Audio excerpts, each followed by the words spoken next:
નમસ્કાર, આપ જોઈ રહ્યા છો યુટીસી ન્યૂઝ।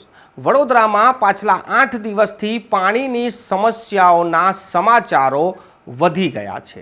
જગ્યા જગ્યાએ માટલા ફોડવાની ઘટના, વિરોધ કરવાની ઘટના સામે આવી રહી છે। અચાનક જ વડોદરા શહેરમાં આ પાણીની સમસ્યા ઊભી થઈ ગઈ છે કે પછી ઊભી કરવામાં આવી છે કે પછી ઉનાળો શરૂ થતાની સાથે જ આ સમસ્યાઓ એક સાથે આવી ગઈ છે। આ જોગાનું જોગ છે કે પછી પ્રી પ્લાન છે? રાજનીતિમાં કંઈ પણ થઈ શકે છે, એટલે કોઈ પણ વસ્તુને નજરઅંદાજ ના કરી શકાય। વડોદરા શહેરમાં પાણીની સમસ્યા તો પહેલેથી જ છે।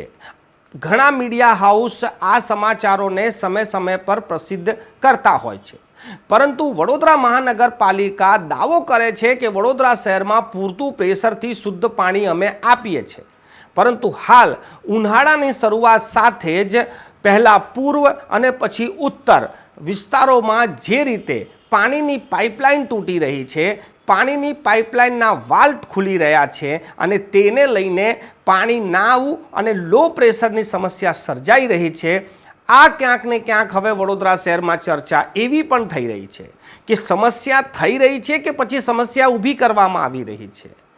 આનું કારણ એવું છે કે ગઈકાલે જ્યારે વડોદરા લોકસભા ભારતીય જનતા પાર્ટીના ઉમેદવાર ડૉક્ટર હેમાંગ જોશી અને વડોદરા શહેર પ્રમુખ વિજય શાહ જ્યારે ફેરણીમાં હતા, ત્યારે લોકોએ ડૉક્ટર હેમાંગ જોશીને પણ પાણીની સમસ્યા વિશે વાત કરી। તેમને આ પ્રચાર લોકસભાની ચૂંટણી ચાલી રહી છે, પરંતુ સ્થાનિકોનો રોષ પાણીને લઈને હતો। આપ જાણો છો કે વડોદરામાં પાછલા 20 દિવસથી શું થઈ રહ્યું છે। વડોદરાના ભારતીય જનતા પાર્ટીના નેતાઓમાં આંતરિક કલહ છે। સપાટી પર ભલે ના આવતી હોય, પરંતુ અંદરો અંદર આ ચર્ચા ખૂબ ચાલી રહી છે। સૌથી પહેલાં રંજનબેન ભટ્ટને ટિકિટ આપતાની સાથે જ જે વિરોધ શરૂ થયો હતો અને એ વિરોધ ડૉક્ટર હેમાંગ જોશીને ટિકિટ આપ્યા બાદ પણ થઈ રહ્યો છે, ત્યારે શું આ ચૂંટણીમાં માહોલ ખરાબ કરવાનો આ કોઈ પ્રયાસ તો નથી?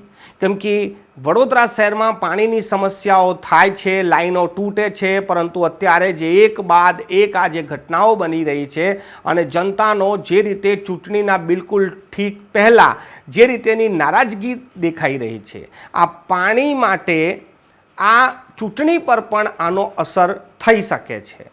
કેમ કે આટલી બધી સમસ્યાઓ એક સાથે, લાઈન તૂટી જવી, વાલ લીકેજ થઈ જવો, આ કોઈ અચાનક બને એવી ઘટનાઓ નથી।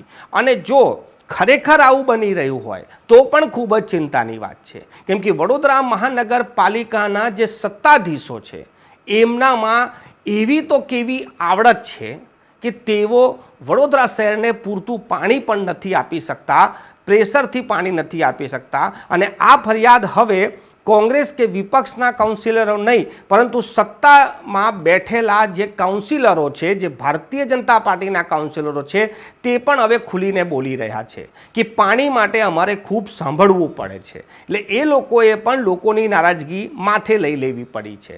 તો વડોદરા શહેરને આ થઈ શું ગયું છે કે વડોદરા શહેરમાં પાણીની સમસ્યા અચાનક આટલી બધી કેમ થઈ ગઈ છે? જો સમસ્યા ખરેખર છે તો પણ ચિંતાની વાત છે, અને જો સમસ્યા ઊભી કરવામાં આવી રહી છે માહોલ બગાડવા માટે, તો ખૂબ જ ચિંતાની વાત છે।